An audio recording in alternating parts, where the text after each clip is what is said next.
Blog Talk Radio. Hello, everyone in the franchise world. My name is Paul Segreto, and this is Franchise Today. Wow, what a week at IFA 2013 at the MGM Grand in Las Vegas, Nevada. I can't even explain how tired as well as how excited I am, and I know many in the franchise community feel the same way. Every time we walked around, every time we turned around, it was more and more people. I've never seen so many people, and also feel such a tremendous vibe and enthusiasm coming out of the event. It surely was tremendous. I think back to 4 years ago in San Antonio when there was roughly 23 or 2,400 attendees at the event, and this time it was 3,500 plus. I'm anxious to hear the final tally. I mean, just a tremendous event.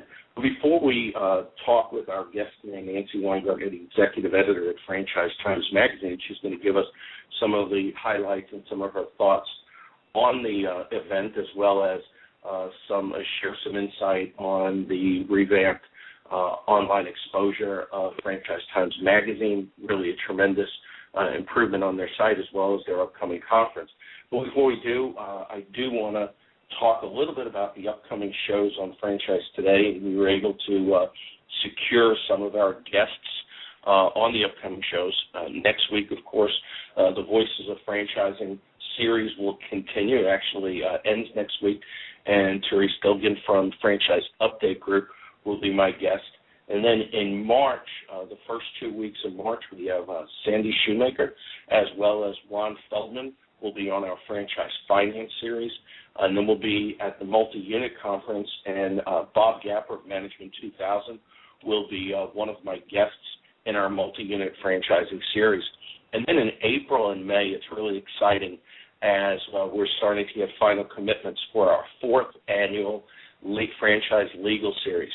Already committed, although we've yet to firm up dates, is Lane Fisher, Lee Plave, Mark Kirsch, Jonathan Redgrave, Amy Chang, and Warren Lewis. So we have 2 more spots to secure. And as I've told everybody earlier in the year, we will culminate the fourth annual Franchise Legal Series with a recap at the IFA Legal Symposium in late May.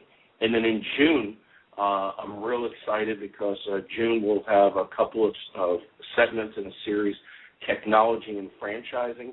And then we're going to talk the last 2 weeks of June about franchise sales and development, kind of give a little bit of a push towards best practices in those areas as we go into the summer where many believe is a slower time in franchise sales and development. And then really exciting for our first ever Franchisor Spotlight Series, which will take us through July and August.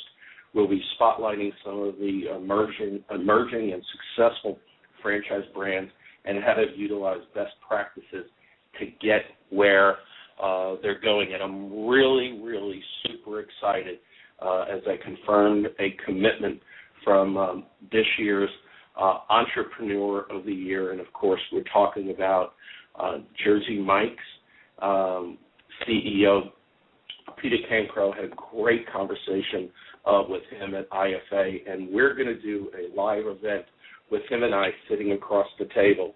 So a fellow New Yorker and a former New Yorker and a Jersey boy could get together and throw a little bit of insult each other's way, as we joked about the other day.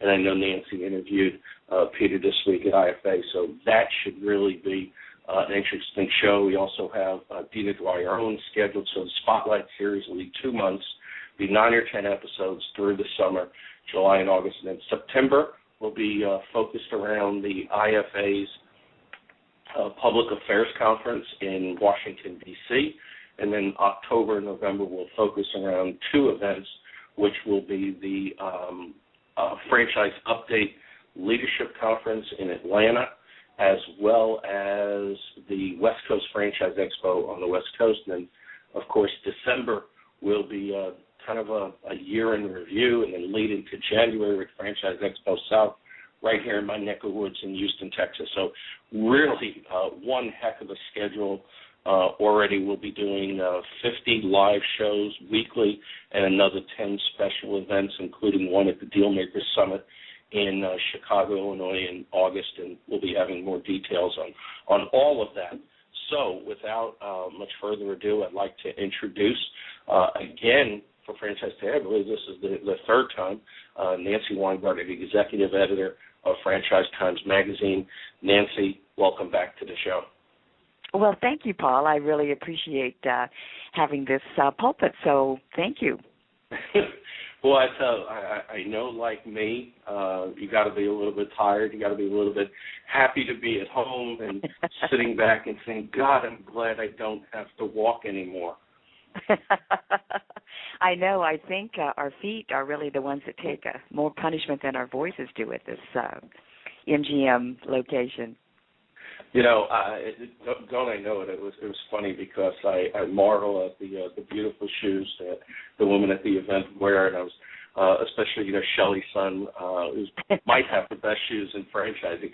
But when I saw her walking back, and I saw her walking back. It might have been Wednesday late afternoon, and you could just tell she was dragging. She said, "I got to get out of these shoes. I got to get out of these shoes." As she said, "My dogs are killing me." I laughed. It's all good, all really good. So, initial thoughts on IFA 2013. Do you have any? Well, one thing that I found really interesting was before I even got to the convention, I was on the plane. I was talking to the woman sitting next to me as we were getting ready to come off, and she was asking why I was there, and she was going to the magic show, which I actually thought was a magic show. I thought, it was the magicians, and thought that was going to be a lot more fun. But she was talking about how much she wanted a Sprinkles franchise, and because she loved the cupcakes. And it always fascinates me that really is how franchising gets going, is somebody loves the products or the services, and so I thought it was kind of interesting before I even got there. People were still talking about franchising and what it's doing for the economy. But I was, like you, I was impressed with the number of people there. It just seemed like the hallways were crowded and the buzz, everybody was talking and excited, and there's so much sharing that goes on there. That's the one theme that I think I get from everybody is how wonderful it is to go and competitors are talking to their competition. There's completely unrelated businesses are able to share information because of using franchising as their way of selling goods and expanding. So I really like that energy that the room has, no matter where you are, and the amount of really good information that's out there that even though people have been going for years, they still sit in on the sessions because they know they're going to learn something new. And I think when you invest that much money taking people there, it is kind of nice to know that they're going home with some nugget. They're debriefing afterwards. They're not just kind of going to cocktail receptions. They're actually, there's a strategic plan of what they're going to get out of this conference. Yeah, absolutely. And what I'm always impressed about, as many years as I've been going and sitting in some of the sessions, this is information, as you referred to, a nugget of information that you can bring back, and it's not just, wishes, hopes, and dreams. It's not, well, I'd like to move towards this. I mean, this is stuff you can bring to the table and work with your team on right away. And I think it's just invaluable information.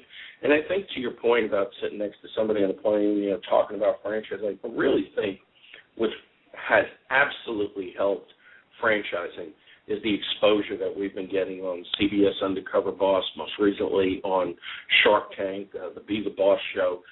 The general public is being exposed to franchising, as it should be, because obviously it is such a key component of the small business community and, of course, the economy.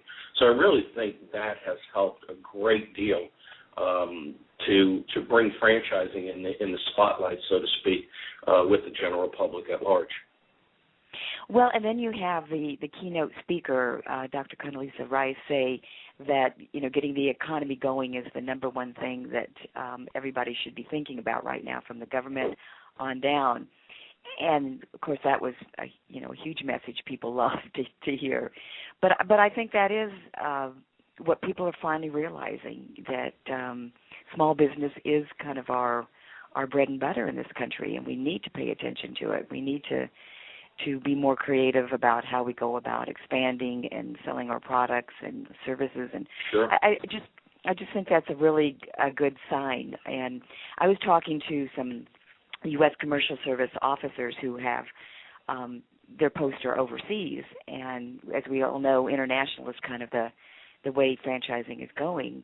And this one woman told me that when a franchise comes into a small country and establishes itself and starts doing well, especially a large one like a KFC or a McDonald's, that is kind of a signal to the rest of the business community that that country now is ready for business. And I thought that was really a very good testament to franchising, because of the systems that they can bring in for the economy, the training, but that franchising is kind of that beacon. I thought was really an interesting way. I'd never really thought of looking at franchising that way.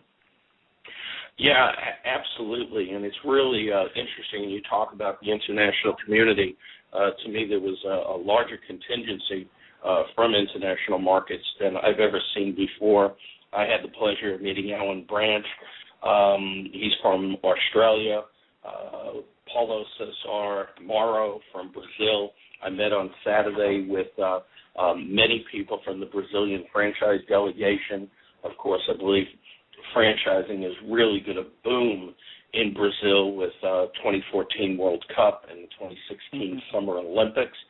I'm working with the Franchise Brokers Association, Sabrina Wall, and Professor Hung Zhu from Florida, the University of Florida's MBA International program, putting together a 2-week MBA level course on entrepreneurship with an exchange of information and opportunities between Brazil and the United States going both ways, and I'm real excited about that. And we're going to do I believe it's going to be a 4-hour seminar before the 2014 International Franchise Expo, and then the 2-week event will be sometime that summer. So really exciting things going on in the international community. And I know the last time you were on Franchise Today, you had just finished one of the trade missions. How important are the trade missions to franchising? I think they're extremely important. I'm more impressed with the U.S. Commercial Service every time I talk to somebody from that government agency, because the passion that they have for franchising. Because for them, the trade missions are an incredible amount of work, the gold keys that they do for individual companies. But they really believe in that system so much that even though it doesn't, count on their success rate, which is kind of how they're measured in their job, because they take so much longer, they still are willing to do the work for it. And the trade missions are just a great way for companies to go over and have one-on-one meetings with pre-screened companies or individuals. You get a tour of the country through, the business experts. You get to meet the ambassadors a lot of times, or the assistant ambassadors. It's just a wonderful way of being introduced to that country and that culture, and to see whether or not it's a good fit. Because for a lot of companies, they may not be ready to go internationally, but the more they find out ahead of time. But the ones that we've been taking on trade missions are really experienced, and they have the resources, and yet they still find the trade missions to be valuable. And the one that's coming up for us next is going to go to the Middle East. It's going to Egypt, Jordan, and Qatar, which is in May. And that one, it was interesting because we've gotten a lot of inquiries about it. A little bit slower to sign up, and I think Egypt might be scaring a lot of people. And so there was a U.S. commercial officer who had been in Egypt that was able to talk about, some of the challenges there, and that what you see in the media isn't always, the true picture of what's going on in that country. So I really think trade missions are an inexpensive way to go to a country and meet and see what your potential franchisees are going to be like. Yeah, and I absolutely agree, and there's nothing like being there, and that's one of the things we're hoping to achieve next year because we won't be just talking specific. I mean, we'll be talking a lot about Brazil, but it'll also be some other key parts of the world. And there's just so much to know. There's so much to understand. I know we just recently sold the rights to one of our brands, Spoon Me Yogurt, in Saudi Arabia. And it's just amazing the amount of information that you think you have, but you fall short on. And the trade missions certainly can help really make people understand the culture and just the feel for it. I know last year when you were talking about, I believe it was right after you did the trade mission, was it in Indonesia? And is that where it was last year? Well, we had two. We had one to Vietnam and Indonesia, and then the Right. most recent one was South America that we went to. But I think it was right after the Vietnam one that I talked to you. Yeah, it was just fascinating information, and if anybody wants that information from that show, it's available at blogtalkradio.com/franchise today show, as all of our segments of Franchise Today are available on demand. So one word to describe Dr. Rice's speech in my mind was wow. I was absolutely blown away. I have fallen in love with a new woman, Dr. Rice. I love her philosophies. I love her stand on education. I've often been a believer of, it's great for kids to get involved, but I haven't been a believer in giving everybody a trophy just for participating. Mm-hmm. I believe, people need to achieve. That's what life is about, as we all know. And she was just remarkable. And her delivery, I mean, when she was answering questions and she said, okay, I have 3 points, Dad. Number 1, this. Number 2, that. Number 3, that. I usually do that. I get to number 1, number 2, and I say, Nancy, I forgot what I was going to say about number 3. Her delivery was just remarkable. Oh, I agree. I really think she might have been my favorite speaker at any of the conventions because she was just, she had great stories, but you're right. She was so polished as a speaker. Oh. And I like the education things too. I loved the one that it was right after she said something about everybody should not get a trophy. But I loved when she said that the school programs, the kids are cute up there, but make them rehearse. Right. make the program good. Yeah. From the audience standpoint. And I thought that was, for someone who doesn't have children, who probably hasn't sat through a lot of them, that was really a good point. We do need to be more prepared, and yeah, that was a great point. Of course, if they were all prepared, YouTube might not have as many videos on there as they do now. That's right. Yeah, she was great. Videos. Yeah, I think the great part about it was, and I really felt like she was a speaker that didn't have a motive. An ulterior motive. Of course, Mitt Romney was on the verge of announcing his candidacy, and it always seemed like somebody had some type of motive. But she was great. She was just absolutely fantastic. I can't wait to see her again.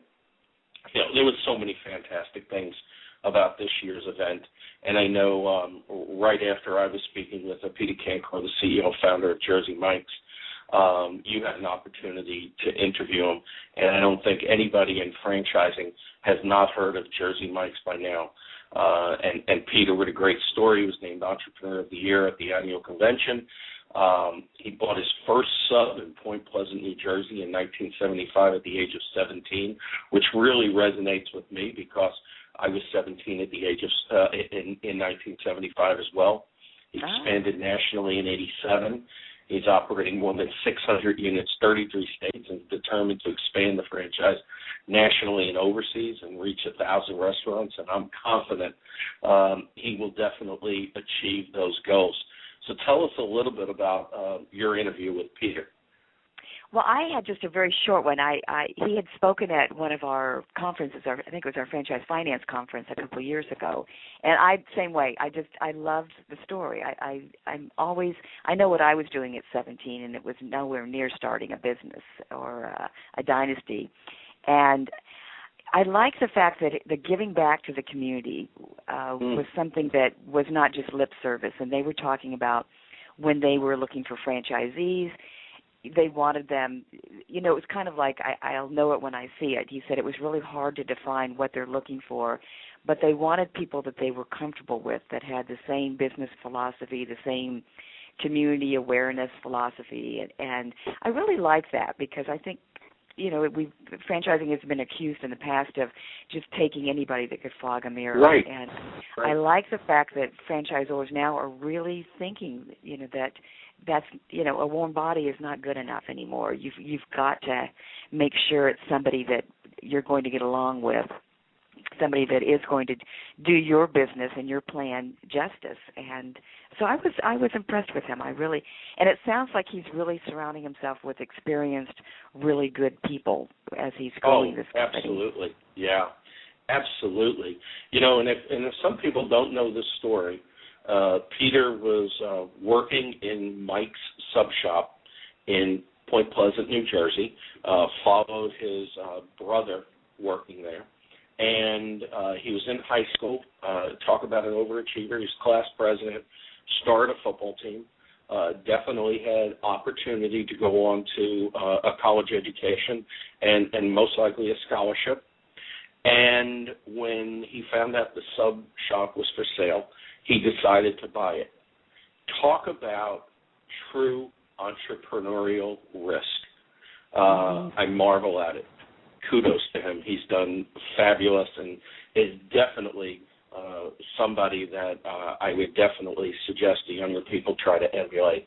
Really passionate, really putting himself in the midst of a very, very strong team, and no matter what the success is, he's still moving forward. And, again, kudos to him. Well, it's interesting because right after I talked to him, I talked to another person who had started a business at 17 years old, and that was Fred DeLuca. And he's doing some wonderful things at Subway. He's teamed up with Jennifer Cushell and the Young Entrepreneur Group, and they've got a virtual Subway challenge. They've got a video that they're getting into schools so that young people see that it's possible to own their own business. And I've talked to Fred over the years, but it's been a long time since I've sat down and had a few minutes with him, and that was really pretty fun too. Because he's in it, much older than 17 now. But it was kind of fun to see what he was planning. How he was kind of laughing about how small his dream was. He was thinking 35 stores would be, in 10 years would be just fabulous. And kind of once he discovered franchising, how everything had snowballed. And I was asking if he was still involved with the day-to-day, and he said, he had friends that were trying to talk him into retirement, but nothing, playing golf all day or sailing just didn't appeal to him on a everyday basis. It's something that's kind of exciting if you can get away to do it. So, it's just when you find somebody that after all these years is still enjoying what they're doing, still looking for innovative ways to grow the company and stand out. It's really kind of fun to see how that it can all that success can snowball, can take along other people. And it's absolutely a passion, and I'm glad you mentioned Fred DeLuca, because I'm super impressed by the man, not for as much for his success, but obviously showing up at these things. I mean, several years ago, I believe it was in San Antonio, and showed up at the Tweet Up because he wanted to learn what Twitter was all about. And it's that passion of continuing to grow and wanting to learn new things and bring back to the party, I think, is really something that speaks volumes. And talking about that passion, and I know Deb Evans, well-known franchise professional, was one-on-one showing Fred how to tweet. And I'm mentioning Deb because I know she's listening, because I saw her number pop up. She's listening today, despite being on a late-night red-eye flight from Vegas back home and a delay. So, Deb, hello. I know you're listening today, and I really thank you. But, another one that was a former entrepreneur of the year, Stephen Greenbaum from PostNet, also recently on CBS Undercover Boss, and, of course, my guest to start the new year on Franchise Teddy's. Another one that I've mentioned in the past, just exudes that enthusiasm and passion. Last year at the Franchise Update Leadership Conference, who's sitting in the first row taking notes, asking questions, always looking to do something better. I mean, obviously could easily sit back and go on cruise control, but decides not to. And then, of course, I think some of the ultimate in passion is Doc Cohen. Absolutely can just sit back and do whatever he wants, whenever he wants, but chooses to attend all these events, and not just attend, but participate and talk with people at every opportunity, always taking somebody under his wing and sharing his wisdom. It's just fantastic to see that type of sharing, as you started out saying, sharing ideas and sharing thoughts, and all for a unified move forward and obviously growth out of this very bad economic time. Well, another new thing, the Women's Food Service Forum has a breakfast now, and I think this was the second year that they have it. It was on Monday morning, and Joyce Mazzaro, who's a attorney with Haynes and Boone, was a board member at WFF, and just kind of saw that was kind of a crossover because so many franchisors are restaurant franchisors, and that was an interesting breakfast too, because in addition to having dessert at breakfast, which I don't think I've ever had before, it was just they had a panel that talked about driving, the power of driving for results, and Melanie Bergeron was one of them, and they had Michael Powell, and then they had someone from the MGM, which kind of told that story, which I thought was kind of interesting since we were all her guest. And I like that, a little bit different, and even though it's Women's Food Service Forum, there were lots of men in the audience. And I like that, that coming up with new ideas, not just doing the same thing over and over and over again. And I think IFA is kind of embracing other groups, having the international track, the finance. It's just so much variety. It's almost hard to not find something that you want to go to and be a part of. Yeah, and I think that also lends to brands having to bring multiple people with them to be able to capitalize on everything going on, because there is so much. One person cannot go to all the things that they need to go to. And it's great. I mean, Jersey Mike's obviously honoring their CEO founder. I mean, they had 35 people there. I know of other companies, having 10 and 15 people there. That's a tremendous investment. I think it also says a lot to the people that they're bringing on board, that we respect you, we want to see you grow, we're creating this culture, we want you to be part of it. Exactly. That is what I always am amazed at the number that some people bring. And I was talking to an attorney from Great Plant Moody on the way home, and he was talking about that debriefing, which I think is so key. Right before the show, the publisher Mary Jo Larson and the owner John Hamburger and I were kind of talking about what we had seen and what ideas we got from it. And I'm hoping everybody when they get back in the office is doing that too, because it's so easy to be so busy that you see all this, you get excited about it, and you're going to do something, and then you get back into your daily grind, and it's you kind of forget about it. So I think that's the value sometimes, is that after the convention, doing something with everything you got there. Oh, no doubt. It's no longer enough to just show up at the convention, grab a stack full of business cards, come back, and just follow up. It has truly turned into a planned event. Going into it, putting together a strategy, understanding the goals and objectives that you have, obviously executing upon that while you're there, capitalizing on the new opportunities that you might not have even known was available, and then, of course, coming back, debriefing with the rest of the team, putting together a plan. Okay, how am I going to get the most out of this event moving forward? And because it is a significant investment, especially for some of the smaller brands that obviously don't have the revenue that some of the larger brands have. Well, the danger you and I have, too, is that we've made so many friends over the years. It's so tempting to just want to sit and catch up with people and kind of force yourself to not do that. You are not kidding. There was not enough hours in the day. I spent last night writing to, I think it was 11 people that we tried to meet up and we didn't. And I just ran out of time. I ran out of time. And I don't know if I could have got there any earlier or stayed any later and accomplished what I would have liked to. But every day I like to say that I absolutely made the most of the day and the evening, and it was really great. We'd be remiss in not mentioning the more than 100 franchisees and franchise executives that volunteered for the St. Therese Center at the second annual Franchisee Gives Back Service Project. I know the. Now, I heard that's actually sold out. If you call that sold out, that they couldn't take any more volunteers, which is a nice problem to have. Isn't that nice? Yeah, they actually prepared 2,000 hygiene kits and 1,000 boxes of food for the center's clients. If anybody doesn't know what St. Therese Center is, it's a nonprofit that provides educational and social services to those affected by HIV and AIDS. I mean, hats off people coming in a day or so in advance, volunteering their time. And I know, and I haven't seen the list, I know of some of the people, but again,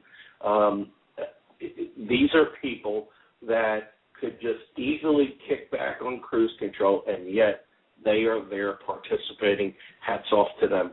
You certainly are leading by example. Well, and I think you're right when you say about coming in early, because it is a big chunk of time, not only out of your workday, but just, physically on you to be going from 7 till 11:30 at night. And yeah, you're right, to come in a day early to do something like that, it is really amazing. Yeah, I mean, and by the time Monday in the opening session, I joked, the opening session on Monday, I said, God, I feel like I've been here for a week already, and we're just now at the opening session. That is remarkable. We're live today on Franchise Today. My guest is Nancy Weingartner, executive editor at Franchise Times magazine, and we're talking about IFA 2013, which just concluded in Las Vegas, Nevada. And, Nancy, entrepreneur here, Sid Feltenstein, I know you must have crossed paths with him over the years because you've been involved in franchising for quite a while as well. Any thoughts on Sid and this prestigious award? I love Sid. I think he is a great person. I have interviewed him a couple of times, and one of the recent times is that he's volunteering a lot of times with the social sector franchising and a lot with the Health Store Foundation. And that's what I think is so wonderful is Sid has certainly had a great business career and touched a lot of lives in all the different companies that he's been a part of. And now to bring that over to Africa and to encourage, these health franchises to be successful, I think that's really says a lot about the man. And he thanked his wife from the stage, which I thought was really a nice thing to say that he's his best friend. And I think he's a class person. I really enjoy him. I'll tell you, great man, great person in franchising. I was blown away by his eloquence and his delivery up on the stage. Got to see it when he accepted the award, and then I'm saying, it was yesterday, wasn't it, when he took over for John Luther, who couldn't be at the event yesterday, and he stood in. I think, this guy should be doing the Academy Award show or something. I mean, he was great up on the stage. You'll have to put his name in and see if maybe they'll take you up on that. He's just fantastic. Just fantastic. And, of course, we have to mention, Mary Kennedy Thompson receiving the Bonnie Levine Award, which we know is the highest honor for women in franchising. She's the leader at Mr. Rooter in the Dwyer Group. It seems like just a tremendous organization. All her work with VetFran, I mean, I don't think we have enough time to speak about all that she's accomplished and continues to do for franchising as well. And she is so modest. When you talk to her, Yeah. you just get this sense that she's giving everybody else credit. And I think she's really wonderful too. I think Dean is very lucky to have her as one of the presidents of the company, the Dwyer Group. Oh yeah, absolutely. And Susan Blackbeth, of course, won another award from the Women's Franchise Network. And she joked and said, "I'm not coming back next year unless they give me another award." It seems like she's a regular up on stage. Just love Susan.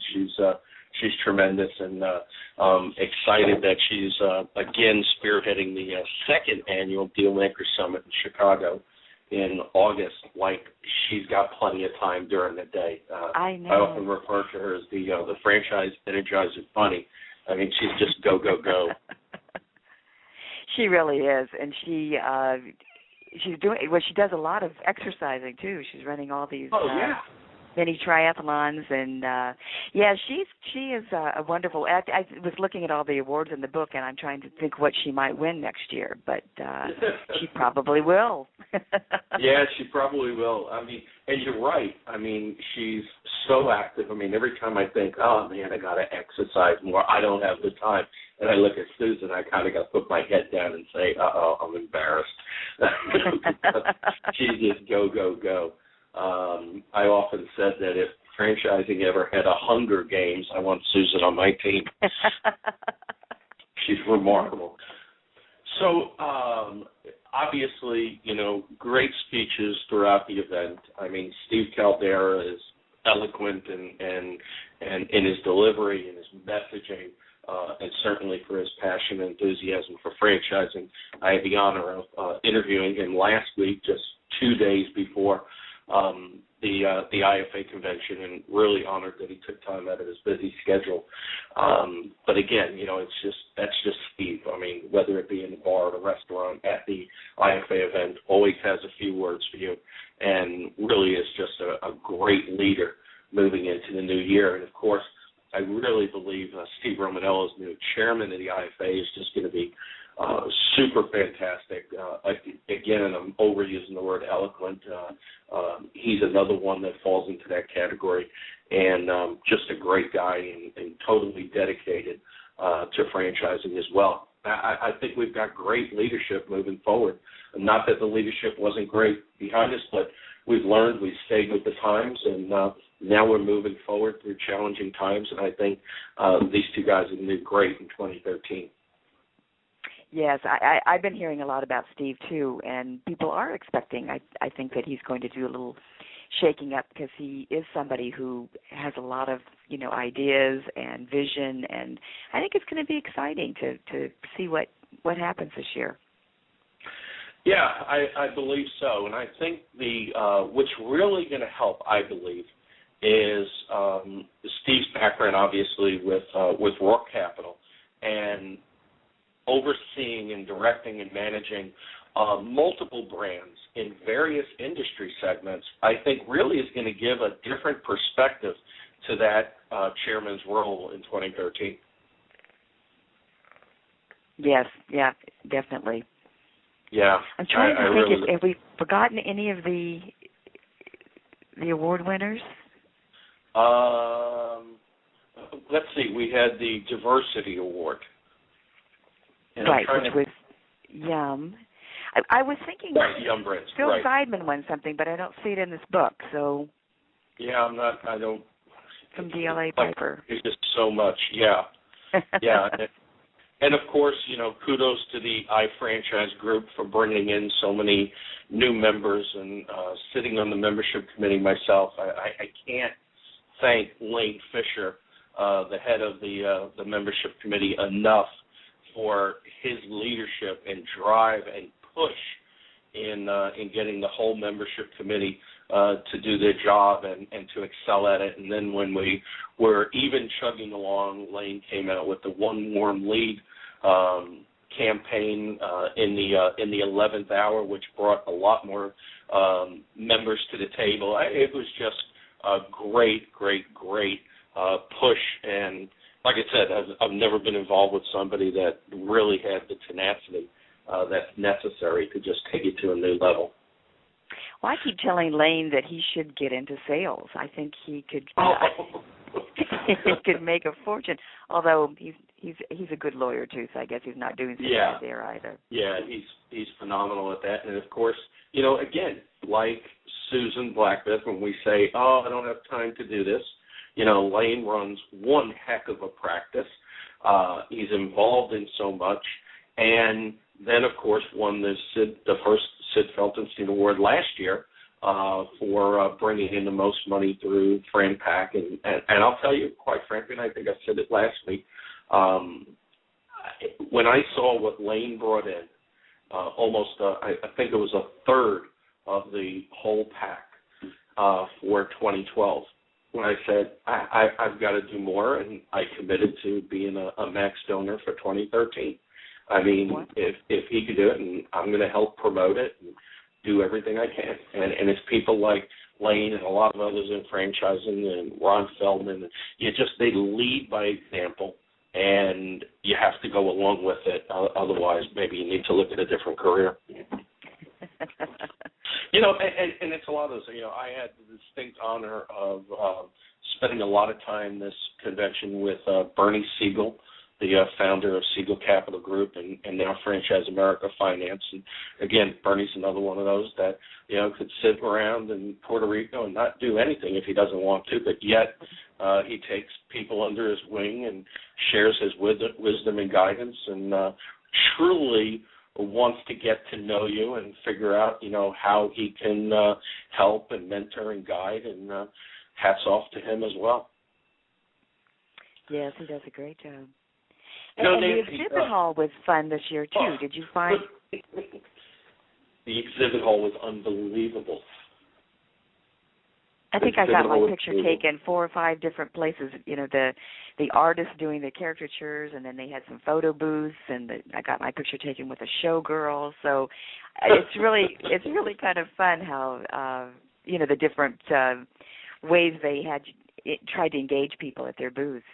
We just gave away magazines at ours. Well, it's a great magazine.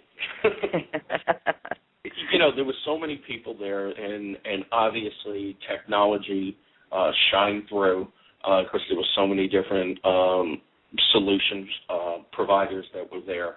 And I think it just lends towards where technology is front and center with franchising. It is one of the key things that I took away from this year's event. The Technology Summit was great. Jason Yusko, the IFA person in charge of technology, did a great job, along with Ken Colburn as the technology committee chairperson. Again, another committee that I'm on and I'm proud to be on. They did a great job, and this year is going to be the first technology summit in conjunction with Fran Camp. And again, hats off to Deb Evans and the people she's put together with Fran Camp, and that's going to be in Atlanta in May. Look for more details.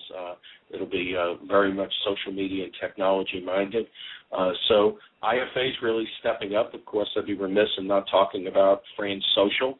I think it will slowly gain steam. It's just a lot of things going on and a positive move moving forward. And as we're getting down to the last quarter of the show, I do want to talk about Franchise Times Magazine. I love the new online presence, and it's new. I say new. Obviously, it's been around for a little while, but I don't believe it was quite as expanded and extensive as it is now from our last time that we spoke. Really a great look. I mean, I love the blog in it, current issue, different exclusives in there, easy to read, easy to maneuver through. Give us some of your thoughts, having been, executive editor through the print times, now kind of into the digital revolution, and what are your thoughts coming from the old to what now is no longer the new but perceived as the new normal? Well, it is interesting because I still love the hard copy of the magazine, any magazine. I still really enjoy that feel of it. But what the new website has been able to do for us is, because we are a monthly publication, it allows us to interact and give some updates in between those issues. And so much is happening and so rapidly that I really do enjoy. In the beginning, I thought, blogging is going to be a lot more work.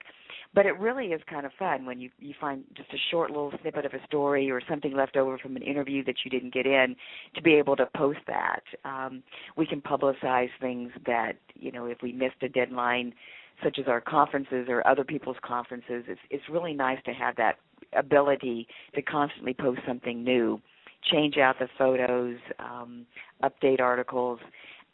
It really is a boon, I think, for publishing.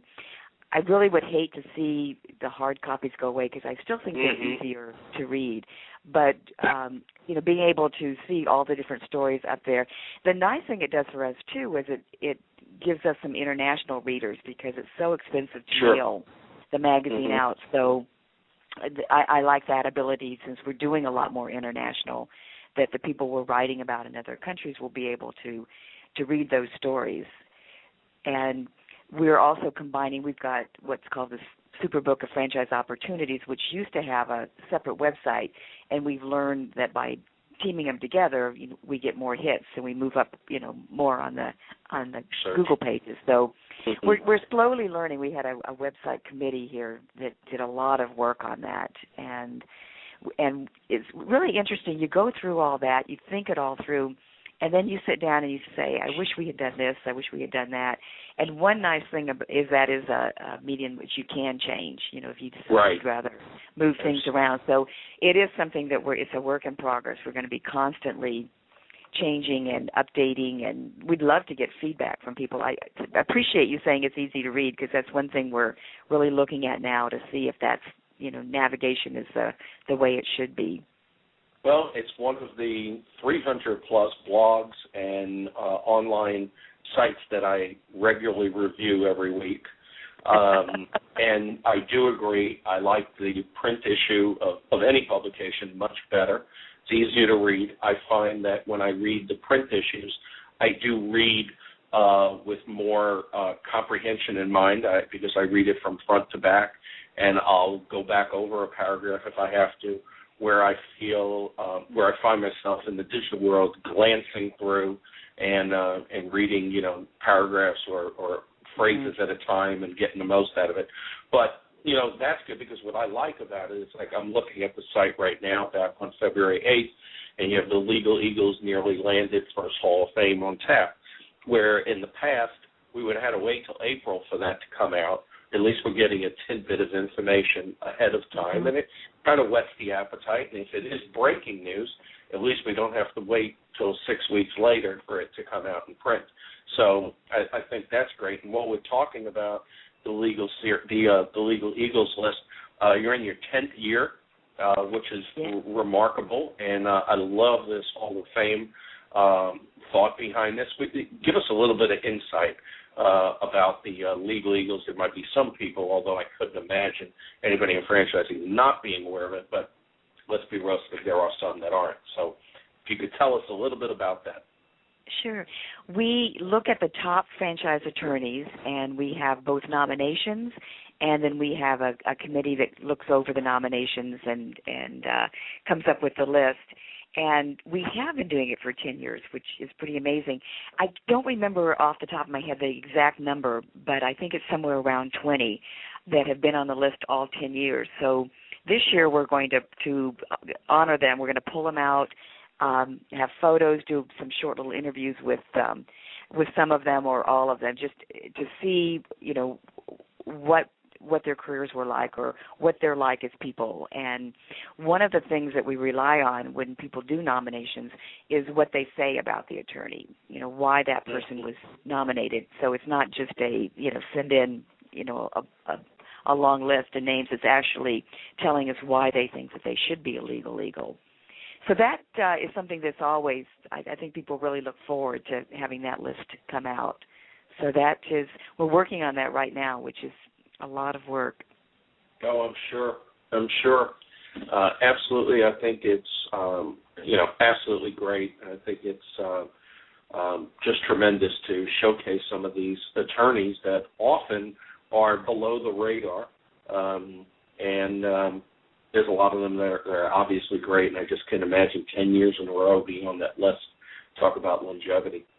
Yes, exactly. So what else can we expect throughout the year in Franchise Times? Are there any key topics that are going to be addressed that you can share? Well, the publisher Mary Jo Larson and I are going to the Paris Expo the end of March.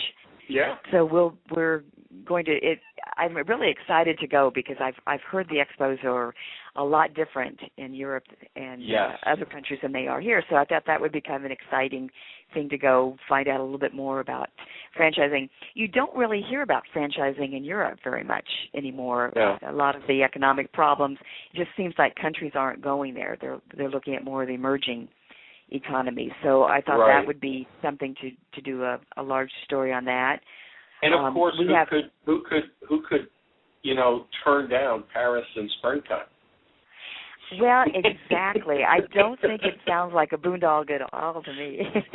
And to be able to go with, Mary Jo Larson, who is, one of my favorite people in the world, is going to be really nice too. So that will be very fun. And we've got our conference coming up in April, which is the Franchise Finance and Growth Conference.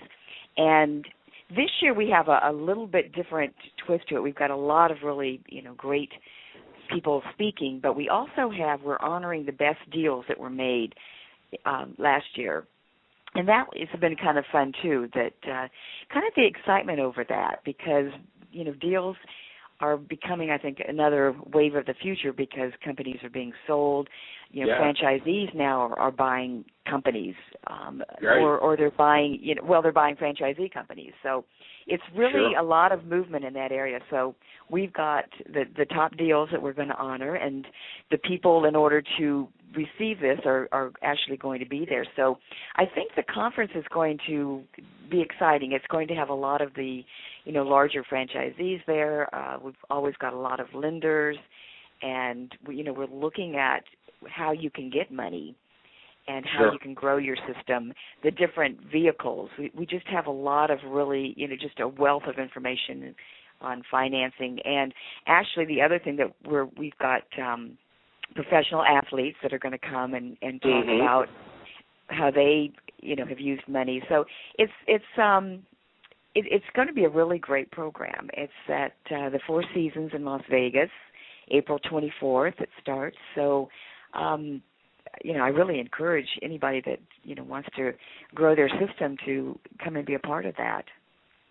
I look forward to being there. A matter of fact, that Thursday during the event, one of the attorneys that will be on our franchise legal series, as I said, it's our fourth annual one, will be talking about franchise finance from a legal perspective to be done in conjunction with your conference. So we're trying to get a little bit more momentum, people, focusing on that as well. Great. Well, I really appreciate you letting us talk about that. Thank you. Oh, absolutely. And then, of course, in the fall, the Restaurant Finance and Development Conference, which is just a tremendous event, and you're having that at the Wynn in Las Vegas, which is a tremendous venue in and of itself, and really exciting times, and I really appreciate all that you do, and I think it's very good biased reporting for franchising. Just a great publication, and I wish you and Mary Jo and everybody at Franchise Times team the best for years to come. I think this is just a great push. I love the digital publication. I love all that you've been doing. The conferences are great. What else can I say? Well, thank you. I appreciate that. That's really good. Good to hear. And I do appreciate you coming on today. I know it was we didn't give you a lot of notice, number one. Number two, coming out of the event, I know it takes a little bit out of you. You come back and you say, yeah, I've got to do this. Because I know I said that this morning. I always enjoy talking to you, so no struggle there. I appreciate it. I appreciate it. Thank you for being my guest today. Today's been a broadcast in the Voices of Franchising series. My guest was Nancy Weingartner, the executive editor of Franchise Times magazine. And Franchise Today, really has expanded this year in 2013 with a new commitment that stemmed from the merger between Franchise Essentials and Franchise Foundry, as well as bringing on the media group of which Franchise Today is a big integral part of. We will be announcing in the upcoming weeks about our third annual Franchise Social Media Summit in our partnership with Elements Local. That'll be in the fall. A lot of great things going on in my personal neck of the woods with Franchise Foundry, and I'm real excited about the entire year for Franchise Today with the upcoming Franchise Finance and Multi-Unit Series, and then, of course, the fourth annual Franchise Legal Series, which is just phenomenal. When I walk around the IFA event this week, I was really flattered by how many people in franchising, and specifically the franchisors, that say they're using a lot of our content week in and week out for internal training. I mean, who wouldn't want to use, 3 hours worth of coverage over the last, couple of years with Lane Fisher talking about financial performance representations and private equity in franchising, or Lee Plave from Plave Cook talking about the legal aspects of social media and specific to the franchising community, or Stephen Greenpound talking about, how to promote your brand, and just many others. Dina Dwyer-Owens sharing her insight and passion for franchising and how she builds, teams and a culture. And there's just so many great things that Marianne O'Connell talking about the importance of operations manuals as a way to absolutely memorialize everything in the organization and the systems and the processes behind it. And then, of course, the individuals that have brought specifics to, with a restaurant segment of franchising, to human resources, to changing laws, to Jonathan Redgrave, very well-known attorney, and talking about e-discovery and what franchisors need to realize in protecting all their electronic documents, and not to be surprised when they might be in a lawsuit and somebody says, we want to see a copy of all your tweets. And it's all reality. And then, of course, the great voices in franchising as we've had through this series. Congratulations to Nick Powell's at No Limit Agency for their publication going to print, 1851 magazine. True entrepreneurial task there. Steve Caldera coming on the show last week talking about all the efforts that the IFA is putting through up on Capitol Hill, all for the good of franchising. Really great, and I'm honored that we decided to really move forward with Franchise Today as a continued voice in franchising, all about best practices. It's not about promotion. It's about what you could use in your business day in and day out. And, of course, the special thanks have to be to all our loyal listeners. I remember 4 years ago, I humbly remember 4 years ago being on Franchise Today, which was Franchise Essentials Radio then, and I had one live listener and one on-demand listener. And then the next week it was 2, and then next week it was 4.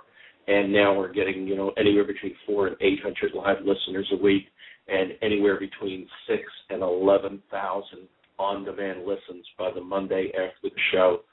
Thank you to everyone that listens to the show religiously. I'm really humbled by that.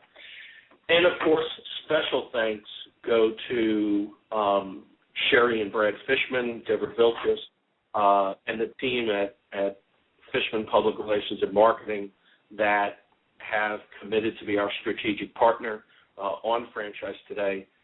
We really am honored to be associated with them in moving forward and making Franchise Today one of the best voices in franchising moving forward. Next week, my guest is Therese Bilgin from Franchise Update Media Group. Until then, my name is Paul Segreto, wishing you the best, the very best in this great thing we call franchising. Franchise Today is out.